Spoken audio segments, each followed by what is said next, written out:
We're fortunate today to have two luncheon sponsors for our event, Northwest MedStar and Tri-Cities Cancer Center, and their sponsorship includes the opportunity to speak to our group about their organization.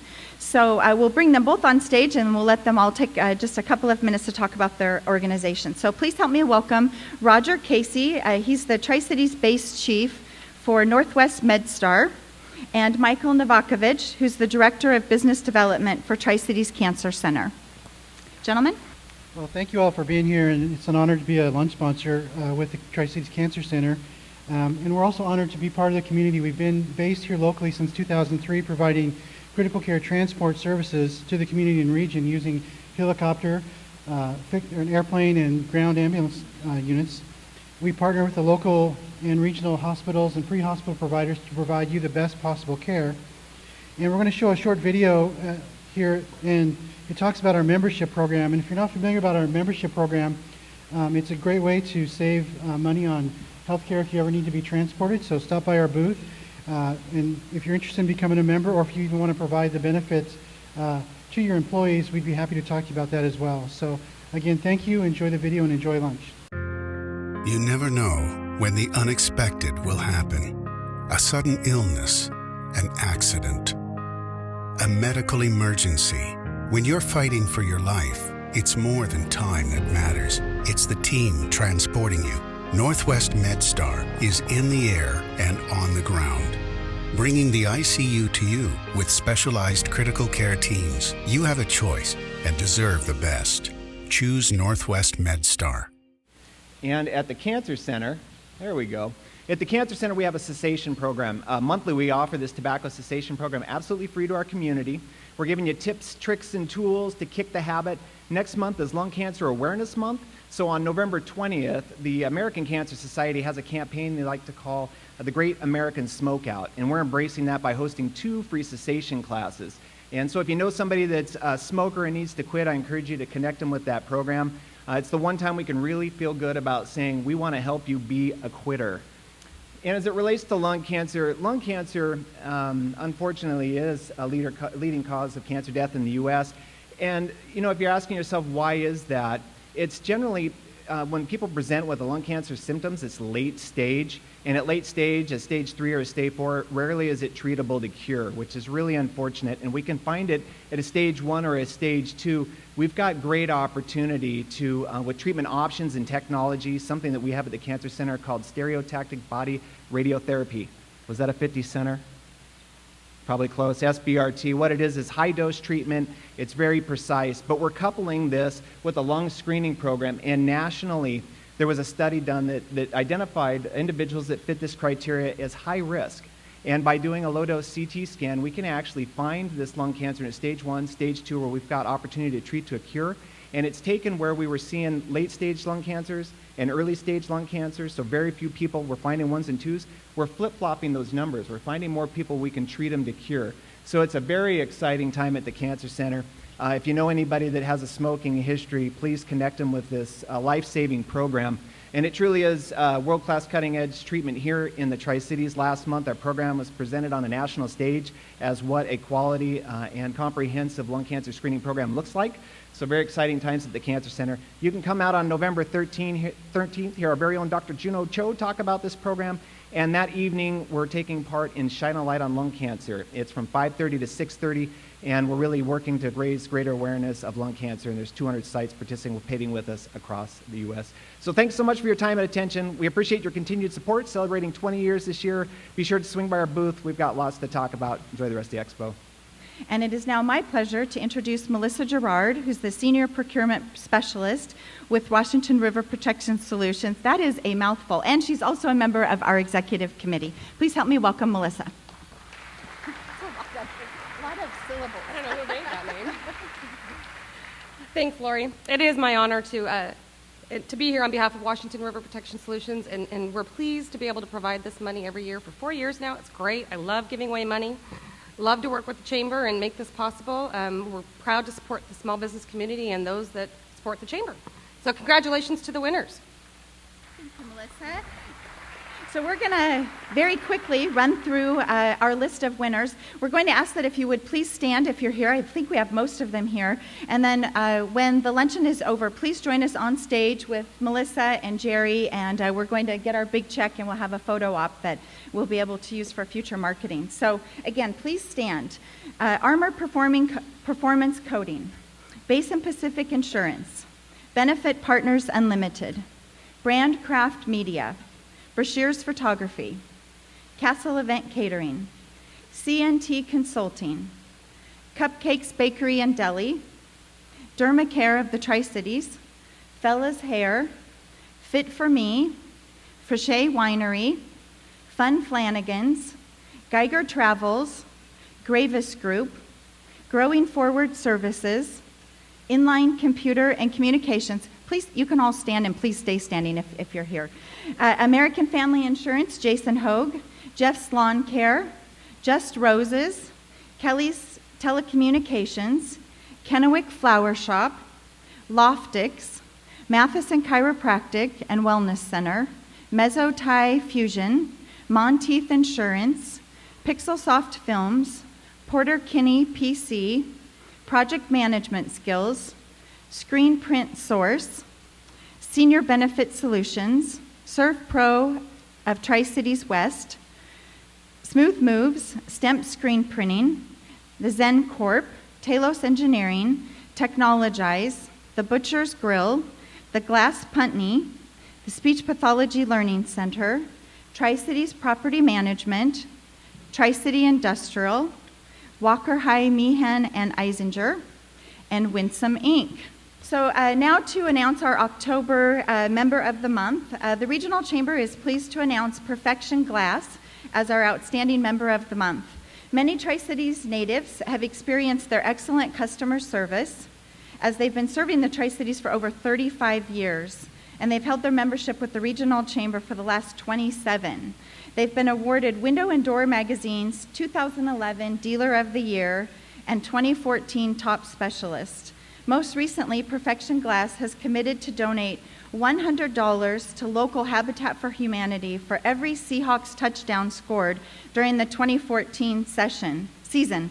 And I could make a joke about that, but I won't, because they're going to come back.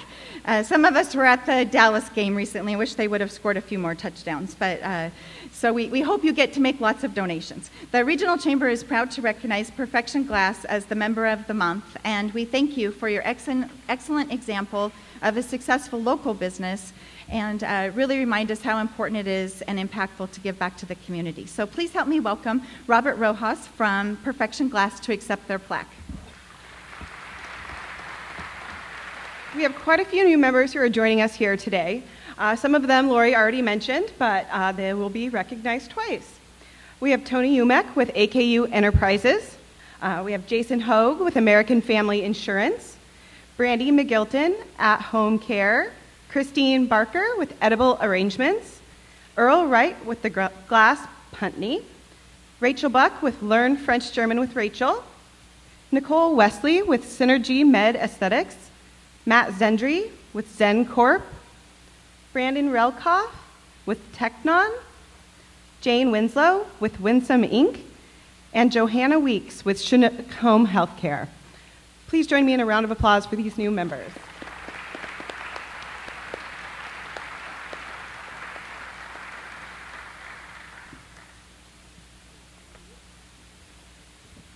Thank you. They'll just gather for their photo. But in the meantime, I'd like to recognize some of the Chamber's longest standing members.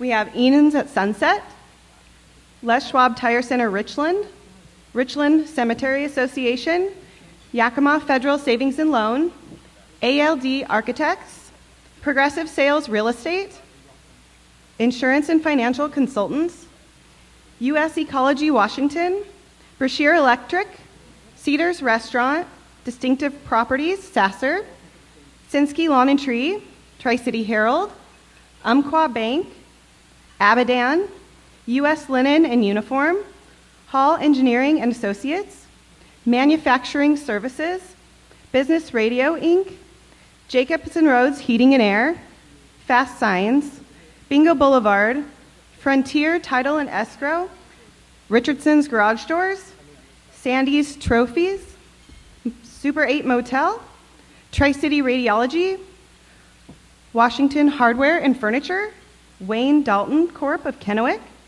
TCT Computer Solutions, and Final Touch Upholstery. All of these chamber members have been active with the chamber for over 20 years. Let's please join them in a round of applause. Thank you. Thank you very much, Elizabeth.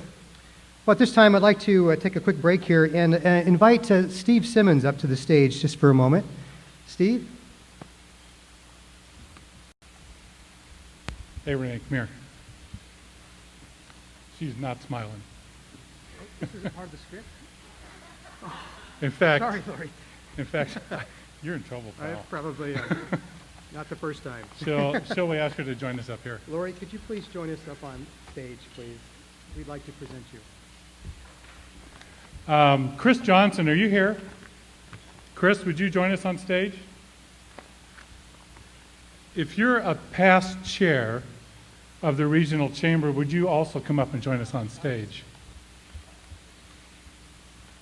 If you've had the privilege of serving as the chairman of this organization, you've had the privilege of working with Lori.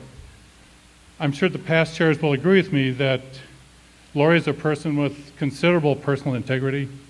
She sets high standards for herself and her staff, and she really is the person that wakes up every morning thinking about how the chamber can better serve its members. Our gift to Lori, oh, there it is. And you tried really hard to derail this.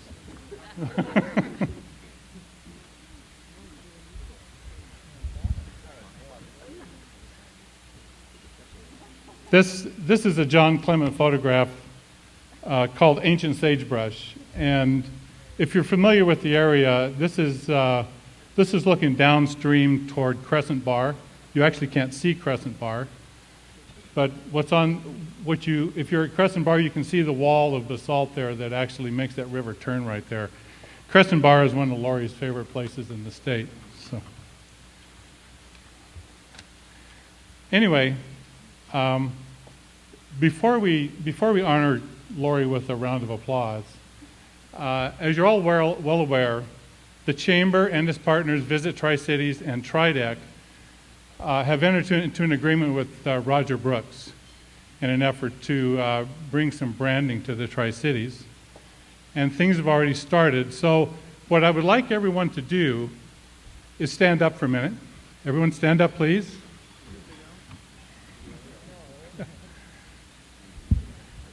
And part of the branding study is to make things bolder, better, brighter in the Tri-Cities. And there's also a reference to getting up in the morning with a fist pump. So what I'd like you to do is, on my cue, give us a fist pump and say bolder, better, brighter. Ready? Bolder, better, brighter. Congratulations, Lori. Did you want to say anything? I don't even know what to say. Thank you. When did Chris Johnson get here? This is he's not actually easy to hide. I'm just really so honored. You know, I tell everybody I have the best job in the entire Tri-Cities, and I really do believe that. And I love what I do. I love interacting with all of you. I have excellent leadership from our board and the past chairs that I've had the opportunity to work with.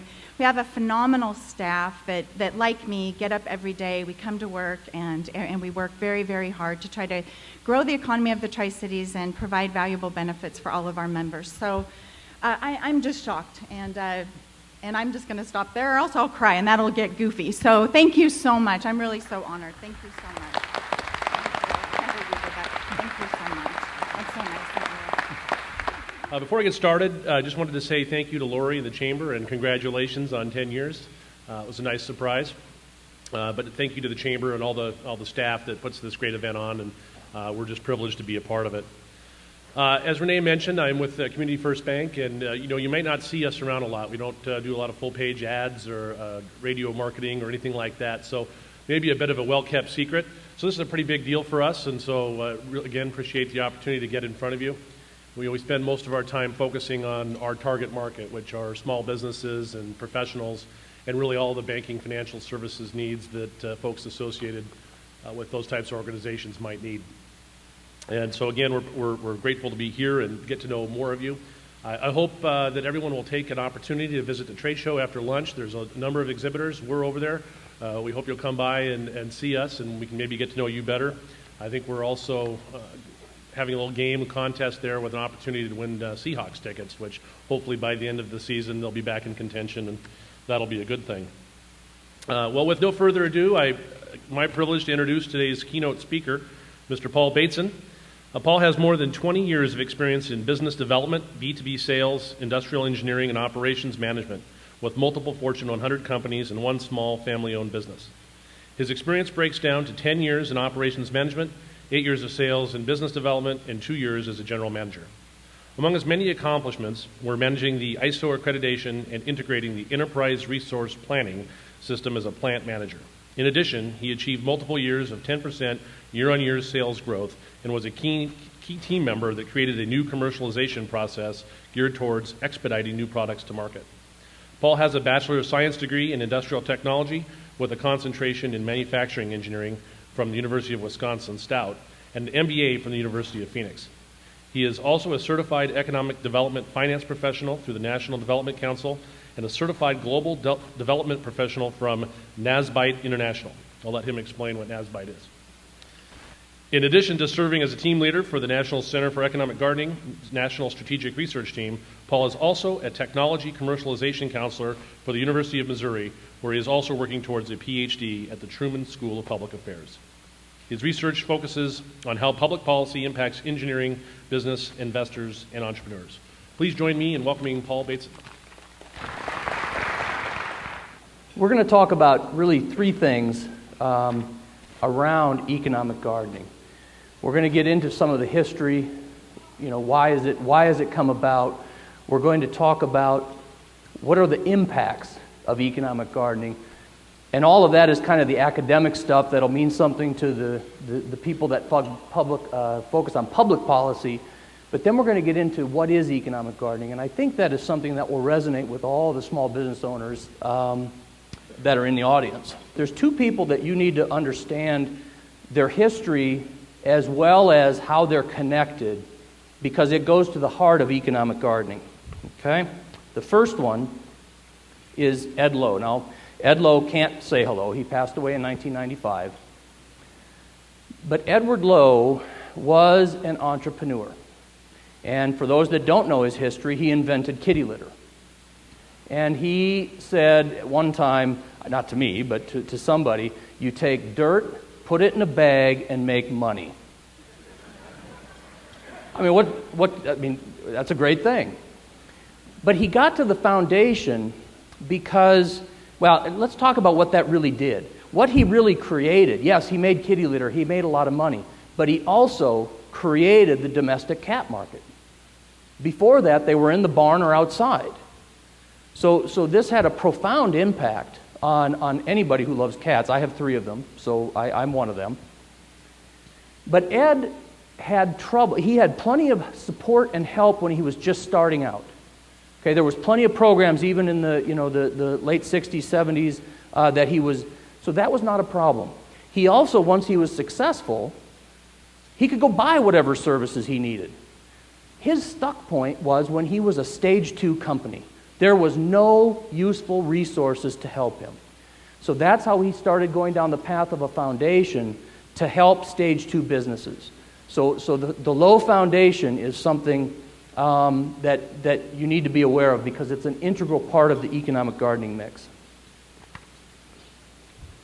Okay, the other one that you have to recognize is Chris Gibbons.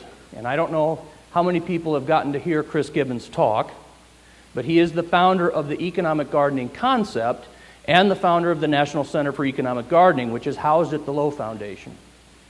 So Chris was an economic developer in Littleton, Colorado, which is, you all probably know, I didn't when I first met him, but it's a southwest quadrant suburb of Denver.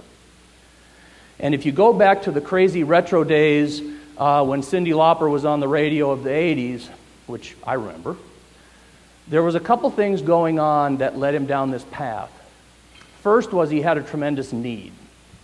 So Martin Marietta was a company that employed a lot of people in that area of Denver. Martin Marietta, of course, makes defense products, missiles, bombs, those types of things. Well, in the 80s, you remember a couple of things were going on. One, you had the collapse of the Soviet Union. You also had the fall of the Berlin Wall. And you had a whole lot of technological changes in the whole war industry. You know, we were going away from ICBMs, we were going to cruise missiles.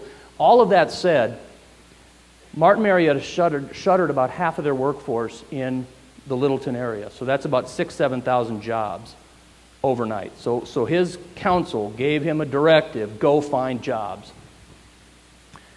That was fine. That was just an edict.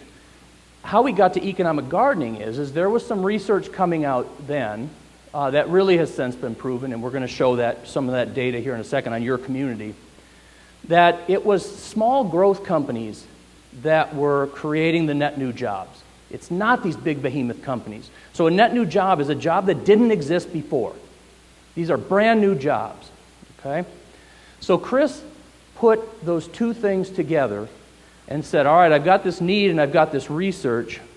What do I need to, what do I do? What if I invest some of my public dollars into the entrepreneurs that are already in Littleton? And that's really the birth of economic gardening. It focuses on stage 2 businesses, and it ties directly back to the Lowe Foundation and their desire to serve stage 2 businesses. So now you've got the connection as to how Chris Gibbons and the Lowe Foundation came together.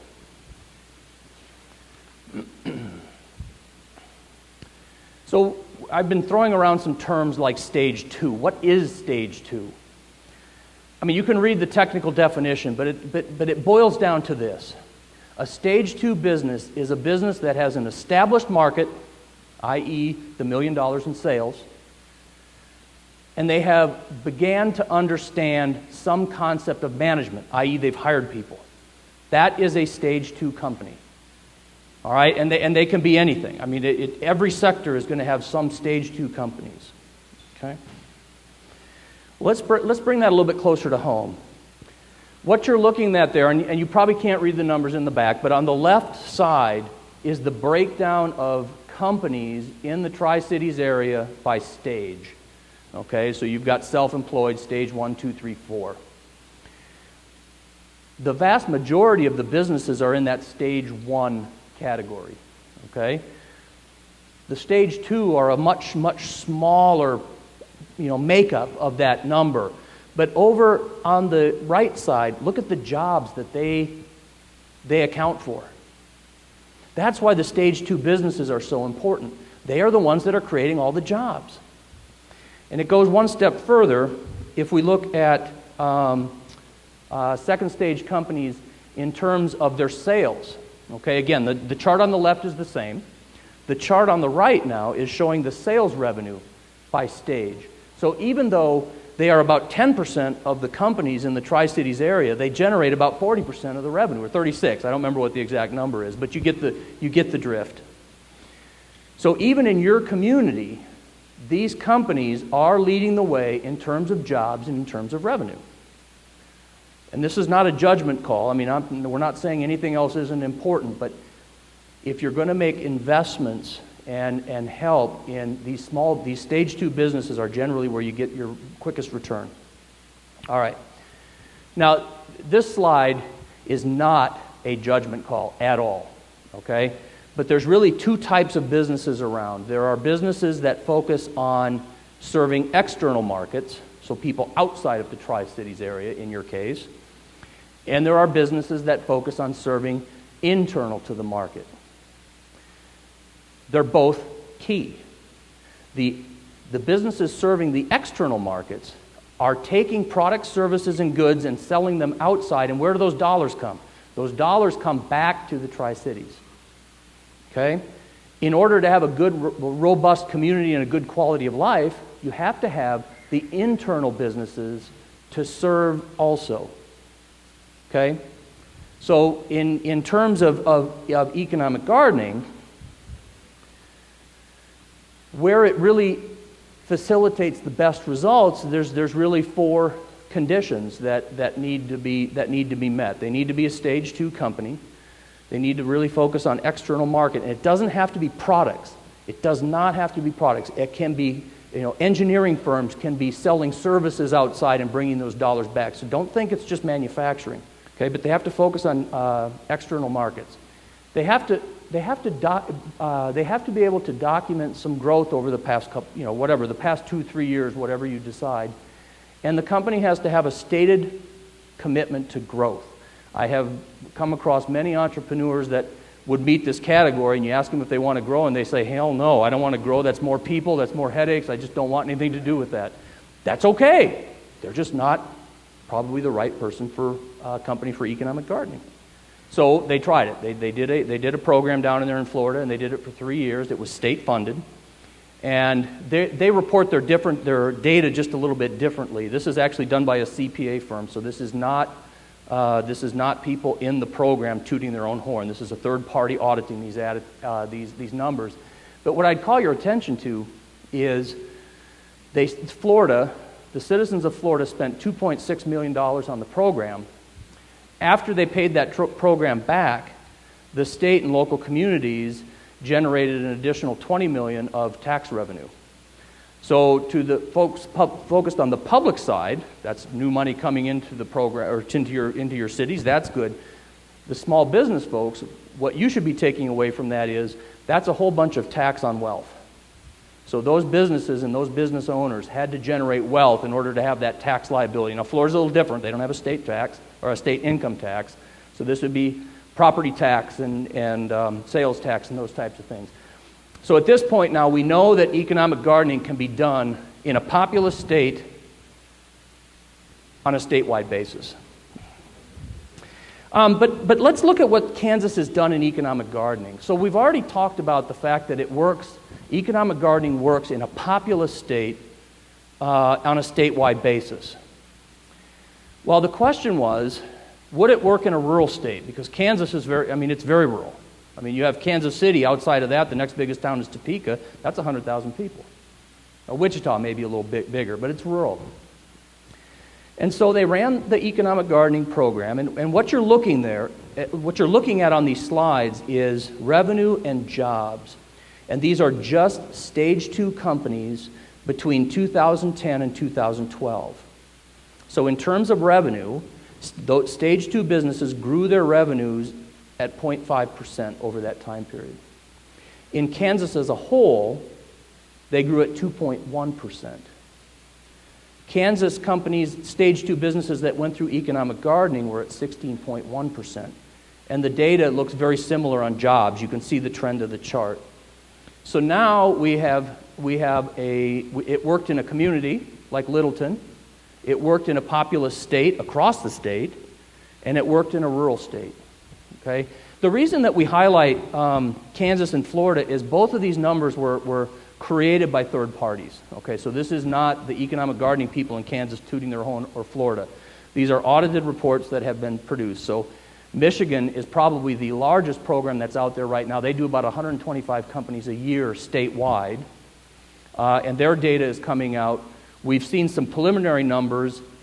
Because of the increase in numbers, their numbers are down a little bit, but it's actually more reliable because it has more sample size. Okay, so economic gardening is a program that if you implement it right, it really does focus on the right things. Okay, so now that's all the public figures. We're done with the stuff that would interest you. Now we're going to get into the stuff that I hope resonates with the small business owners. It's really what is economic gardening. So one of the things that economic gardening does is it gives you a way to compartmentalize problems and business issues.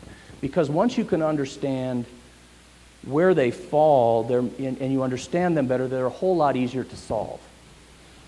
Okay, so we're going to unpack all of these frameworks to some degree. Core strategy, the first of the frameworks. If you think of that profit equals margin per item times volume, okay? Profit per item times volume equals profit. My banker friend would agree with that, right? Okay? So when you do that, you end up with a model with 4 quadrants. Our contention in economic gardening is that only 2 of those are viable long term. Only 2 of those are viable long term. So let's talk about quadrant 1, high margin, high volume. This is akin to the people that were panning for gold in the 1800s, and they went to bed in their tent the night, and then they woke up and there was 50 other people up and down the river behind them because there was so much money to make, okay? That is not sustainable for a business. Too much competition is going to take you into a different one of these quadrants. It's going to pull you into the commodity quadrant. Even if you're a patented product where you have protection and you have high margin and you have high volume, eventually that patent runs out. And when that patent runs out, where do you go? By design, you go right into commodity. You gave that to the public. So quadrant 1, we don't feel is viable long term. It sounds great, it's just not. Let's talk about quadrant 4. Now we're into low margin, low volume. Who wants to be there? Don't worry, we don't make a lot, but don't worry, we're not selling a lot either. Okay, I mean, no, we don't want to go there. We don't have to talk about that anymore. So then that leaves us with really 2 models left. So you have the quadrant 2, which is the high volume, low margin, or you have quadrant 3, which is low volume, high margin. There's some issues there. The rules of those business models are diametrically opposed.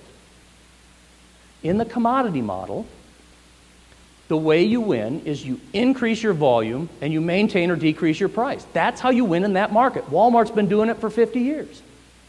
Amazon's now doing it to Walmart. Okay, so that's the critical thing. So all of your management structures have to be set up so that you're focused on efficiency, standardization, getting your cost down, getting your price right. A pack of Hanes socks at Walmart is the same socks at Target. Okay? So that's really critical to understand. Now let's talk about quadrant 3, which is the innovation or niche quadrant. Well, now what's important there is your differentiation, your point of difference between you and your competitors that your customer recognizes and will pay you for. What do those pesky competitors have a way of doing? Catching up. So the most important innovation in this model is not the last one you made, it's the next one. I have people all the time say, well, Paul, I've got 1 foot in each quadrant, okay? So if you look at that, I've got 1 foot in 2 and I've got 1 foot in 3 and I'm right in the center. And I says, great, I know who's going to beat you. The people who are more commodity and the people who are more innovative. You're getting attacked from both sides. And that's okay. That may be the model that works for them, but they have to understand the rules. They have to be ready for it. So core strategy is the first of the frameworks. All right. Now, innovation, I'm just warning you up front. This one gets hairy really, really fast, okay? It is based upon work by the federal labs. You have one here, so you know those types of people. This is actually down in New Mexico. And the question they were trying to answer was, how do societies, markets, and cultures change over time? Okay, how does that happen?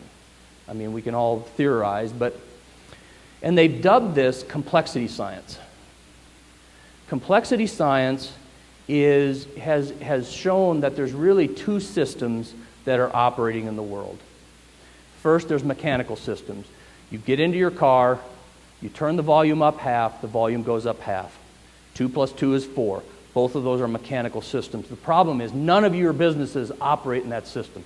None. Because you all deal with people. And so when you deal with people, that puts you into a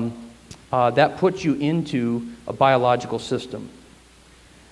So let's just talk about what happens in a biological system. Then I'm going to step back and come to some of the theory. Let's look at the movie industry real quick. The movie industry was in stability for quite a long time. Okay? It all centered around having to leave your home, go to the movie theater to watch the movie.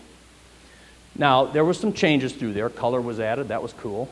Sound was added, that was probably really cool. Surround sound, stadium seating, but the model didn't change. You had to leave your house, you had to go to the movie theater to go see a movie. Then what happened? The VHS came out. Uh-oh. Now we don't have to go to the movie theater anymore. Now we can go somewhere to get a movie. So what happened? All of these mom and pop movie stores came up, and I'll bet those businesses were really profitable when they were first there. I'll bet they were. And so they trudged along for 2, 3, 4 years. I don't know how long. Not long, really, in the grand scheme. And then what came along? Blockbuster. Blockbuster took them all out. Okay? And some things happened. The DVD came out, and nobody thought much of the DVD. It's cool, all right. Blockbuster's selling them. But what's an attribute about the DVD? Very small. Well, guess who saw that? And I don't know who came first. I don't know if it was Netflix mailing DVDs to your home or Redbox where you get them at the grocery store. But because of the size change now, who got taken out? Blockbuster. I mean, I haven't seen a Blockbuster for a long time. Okay? So now Redbox and Netflix are cruising along with their services. Well, what's the next iteration? On demand. Okay, so you see, what I'm calling your attention to is that all of those changes happened in our lifetimes. I mean, in our kids' lifetime, over the last 20 years. So this is how biological systems change over time. Okay. So what we talk about then is in EG, in economic. When I say EG, it's economic gardening. I probably should not do that, but we talk about that change is inevitable in every business, and that you got to be ready for it. And I don't want to get into the deep science, but what our innovation strategy and looking at nature really is three principles. One, you make a lot of small bets. So in your case with products and services, it's lots of different little iterations. You try things, you bring it out to market. When you find something that works, you double down, you discard the rest. The big key is when you do something called crossbreeding winning ideas. And that's probably a new concept. So let's just unpack that one a little bit. If you think about the bicycle. When the bicycle first came out, it was the physical pedaling technology. Okay? And when it first came out, it had a big wheel in the front, it had one wheel, it had the pedals directly on the wheel, it had a chain and spokes, and what happened in that middle picture is we find the market finally settled down. And we have two symmetric wheels, we have a chain, we have pedals, we have a handlebar, we have a seat, and that was the bike that we all had years and years, not that many years ago. Well, somebody realized that bike is hard to pedal uphill and too easy to pedal downhill, and they're like, we got to do something about this. Well, they started to look around at the auto industry, and they noticed transmissions. What makes a transmission use its power differently? Gears. I don't know that you can buy a non-geared bike anymore. I really don't know. So small bets, double down on winners, crossbreed winning ideas. Okay. So trying to bring this into something that's useful, because all this sounds very academic. The question that probably many of you are having is, okay, Paul, that's great. What does that mean to me?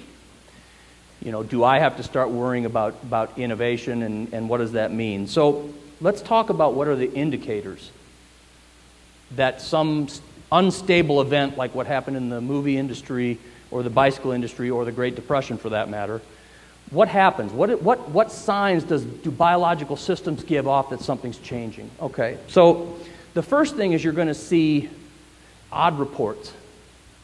They're not going to make sense. But those odd reports are going to start to increase in frequency, and they're going to become more clear. Well, those are indications that something about ready to happen. Okay? So let's just put that to life. In the Great Depression, so I did a little research on this, was there any indications that would indicate Black Tuesday? Well, if you dig into that, in the 20s, there was some very odd reports that the spendable income of the middle part of the country was decreasing to the point where they were all in poverty. So a good portion of the market didn't have any money. The other bit that was coming out was the upper crust was using credit to buy stocks. Can you see the trouble here? You've got the companies that are on the New York Stock Exchange that are relying on a large market to buy products and services, and they ain't got no money. So if you were to connect those dots in the 30s, or in the 20s, excuse me, people probably could have started to suggest something big. Now, it will not know the time. It only gives you time to prepare. So if we come back to current day then and talk about your businesses, is your business in a period of stability, or is it in volatile chaos times? Okay, do you have the mechanisms to actually get information to change those products? Do you have the cash to do it? Okay, so there's lots of things in economic gardening. What we do is try to not scare you to death, but at least make sure that you have the understanding of what tools you need to have. Okay. Temperament is another one that can get a little bit squirrely. Myers-Briggs is the tool that we use to explain temperament. I don't know how many people have gone through it, but it's a tool that's been used for many, many years. But let's just refresh a little bit. So introversion. Introverted people, groups like this and parties drain them. Okay? Extroverted people are just the opposite. Okay, so since my wife's not here to defend herself, I can talk about her. When her and I go to a party, I'm ready to party more. She's ready for bed. Okay? I think we all know people like that. So if we get to sensing and intuition, the sensing people need to be able to tie a new concept or something back to a data file, a historical record that they have in order to really make sense of it. Thinking people can see the connections and the dots and so forth, and they don't need necessarily the experience. Okay? Thinking and feeling. So thinking people need to be able to make sense of a concept regardless of its impact. It's kind of, the thought process is, it is what it is. Okay? Let's just understand it. Feeling people are more attuned to, okay, yes, it is what it is, but what is the impact? Okay, so that's thinking and feeling. Judging and perceiving, I don't like either one of those, the names, but so the judging people, what they're really liking is order. Chaos makes them jumpy. The perceiving people love chaos, and lists give them a rash. Okay, so and how that manifests itself, again, picking on my wife because she's not here.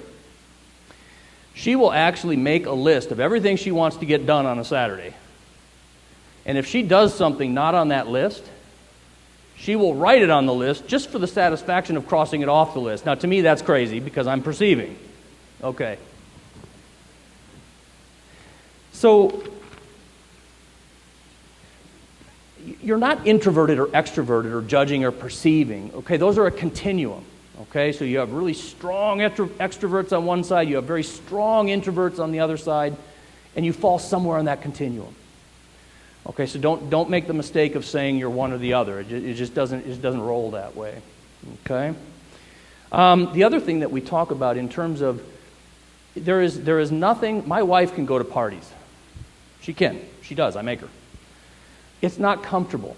So we always describe this to people that if your preference is one way and you're doing something else, it's like being right-handed and trying to write left-handed. It's just not comfortable. Okay. So these preferences then are grouped together then to bring temperaments, to make the temperaments. All right? And there's really four that are really important. And what I call your attention to is the two S's are together along with the J and the P, and the two N's are together with the T and the F. Okay? And because I'm a very simple person, I like these XY axes because they help people understand. So when you're looking at that, think of it as a compass. Now, I am an SP. I'm a sensing perceiver. So I'm looking forward, and I see everything in front of me. I kind of understand the NTs and the NFs on my flanks. I mean, I kind of understand those people. The people that make no sense to me are the people behind me. And the research goes is that because we're both sensing, we don't understand why the other one is so different.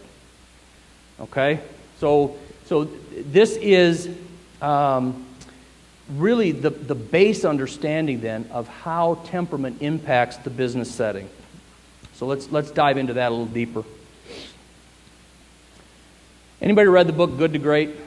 I like that book. Okay? Collins he had a concept of getting people on the right seat of the bus. Okay? The simple concept is you have people that have strengths and weaknesses in their personality, you match it up with their job description, hey, problems go away. That's great. We call that right slotting. And he is absolutely right. The problem is it doesn't go deep enough. So in EG, what we try to do is make sure the business owner has a better understanding of how temperament can come and get them. So we've already talked about how it can be a source of conflict. You have the SPs and the SJs.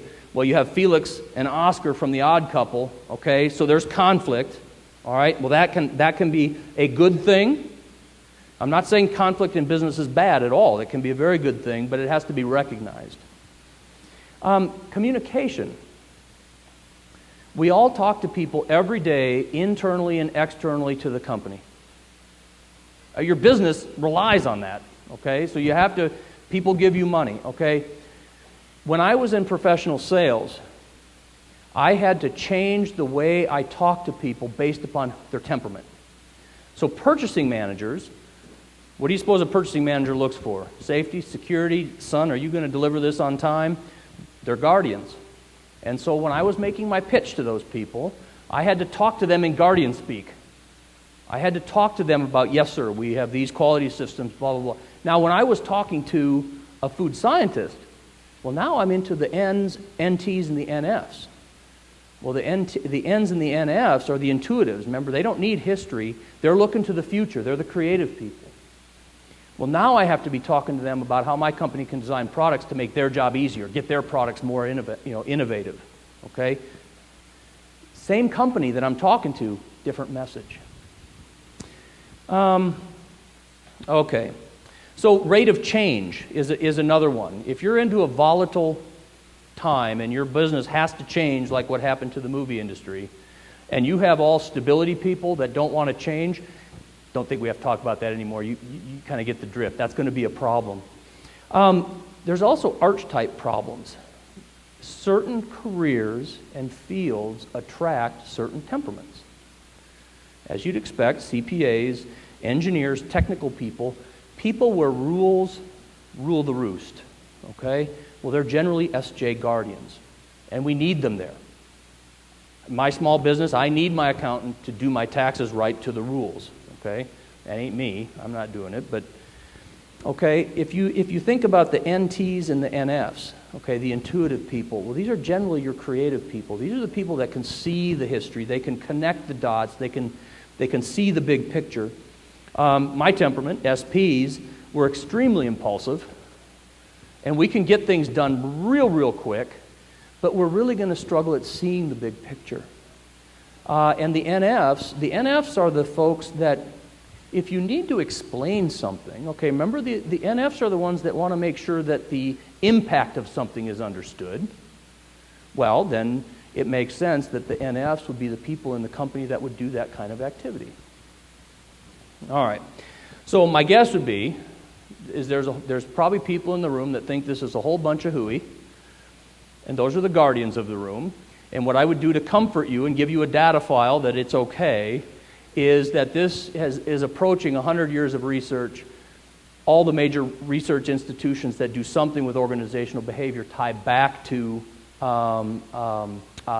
Myers-Briggs.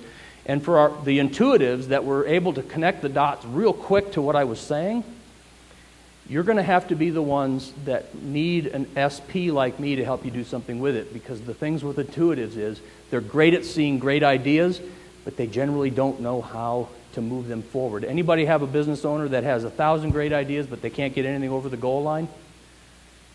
That problem for that business comes back to temperament. Okay. So moving right along then, market dynamics. The exchange of something of value for a product or service is vital to any business, period. Okay, I don't make absolute statements very often, but if a business isn't selling something, they're going to have a bit of trouble. Now, I said something of value. We used to do the barter system. Now we have pretty well centralized on the greenbacks, okay, whether or not that's a good idea. But so the exchange of something of value, money in our case, is reliant on a couple of things. It is the tension and interplay that happens between the company, yourself, your competitors, and your customers. That is your market. So I've had some people challenge me and say, well, you could say regulation, introducing a fourth actor, I suppose, but that market, that regulation, that market all has to deal with the same thing. So I think my simple model is still going to hold. So what are the things that you need to know about that market? And when we're talking to EG, where are we helping you see the forest through the trees? So the market, is it increasing or decreasing in size? Because if it's decreasing, that's probably not a good thing. If it's increasing, that's a good thing. But if it's increasing, is it consolidating? Is there 50 players out there right now and one big company gobbling up 20 of them? Okay, so that's all important information. Are there major players out there or upstarts? When you think about the company point, okay, what's the conceptual value? Now we're talking about you. We're talking about your businesses. What's the conceptual value that you're bringing to the customer? What is the business model? In terms of the customers then, what is their real motivation? Okay, what is their profile? And we just about every engagement, we will go through and do what we call a customer walk. So you slip out of your shoes, you slip into your customer's shoes, and you look at your business from your customer's eyes. And that's usually very, very telling. I mean, that's usually pretty informative. There's environmental issues, the fourth actor, politics, technology, those types of things. So you can see that in order to really grow your business, the market dynamics framework is absolutely critical. In reality, then, this is every one of our EG engagements has some point of market dynamics, and we'll talk about the team, the research team, and so forth. But what I wanted to call your attention to is that there's two ways that we go about getting information. Okay, the first is it's research and intelligence. Research is the information's out there. The researcher goes and finds it. It may be protected by a subscription or database, but we can generally go and find it. But then there's intelligence. Intelligence is a little trickier. So it goes kind of like this. Well, there's a large building with tall walls and barbed wire. The building has a balcony that has a roof over it, can't see from above, and a tall man that walks around. There's a messenger, comes in almost daily with a satchel. We're not sure, but we think bin Laden's in there. That's intelligence. And we can do either in economic gardening. The research side is more guaranteed. The intelligence side, we're generally looking for an expert that understands your industry, your segment, your question that you're trying to answer. Which then gets us to qualified sales leads. Qualified sales leads is all about having a very targeted approach to being able to talk and acquire clients on a favorable basis when they're ready to buy, okay? That's the key thing. They have to be ready to buy. So the frameworks up to this point then have really given us a lot of good information, okay? We've done some work on our competitors, we've done some work on our customers, we've done some work on our own company through the other frameworks, temperament, innovation, those types of things. And then it all comes down to how do I go and find more customers? There is not one answer for any business. And I don't have the answer as an economic gardener, but what we can do is walk you through some very time-tested ways to think about it. Okay?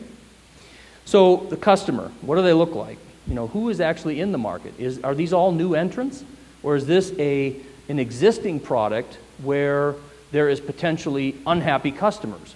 And if there's unhappy customers, how do I find, you know, what tips are they sending off that they're unhappy and maybe ready for a change? Are they all happy? Because if they're all happy and they don't want to change, how are you going to get them to change? There's only one way you can do it, buy the business. Not saying that's a bad thing, but you know, you have to know those rules. You have to know how to do, you know, you have to know that that's an option. You have to identify both the problem owner, so this is from the small business, you looking at your customer. You have to look at who is the problem owner and who pays for it. Because the farther those people are apart, the harder that sale is. So just a quick example. I'm working with an entrepreneur in Missouri, and he has come up with a new way, a patented new way, to do sewer replacement. And so who's his customer? His customer is the contractor. Well, but who pays the bill? It's the municipality or state. So you can see, who does he call on? All right? So you have to know those complexities about your market and think about it before you enact your sales strategy. Okay? Then finally, where are they? Where are the customers? We have to be able to find where they are. Do they go to conventions? Are they online? Whatever. Okay? So where have we been? Where are we now? So we've had a whole bunch of people say hello to you.